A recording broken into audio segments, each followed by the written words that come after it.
Hi everyone, and welcome again to this short video series. In today's video, I'll be talking about 2019 exam question number 8. This question came from the topic of measurements.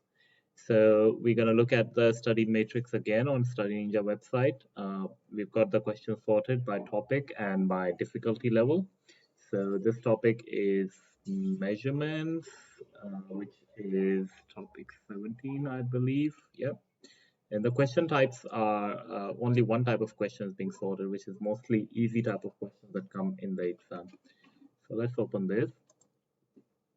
So here, there are different ways the questions can be asked. So for 2019 exam, this question number 8 was asking about absolute error. There are sometimes questions about upper and lower limits, significant figures, or conversions as well that are asked. Generally, for this topic, if you look at the infographic here, mostly the questions are pretty easy around this area, which is the easy area. So make sure you don't miss out on these easy marks.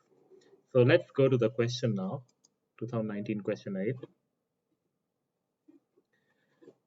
So a person's weight is measured at 79.3 kilograms. What is the absolute error of this measurement? So let's take the question out as usual. So to work out absolute error, the first thing you need to do is you need to figure out what is the smallest unit of measurement.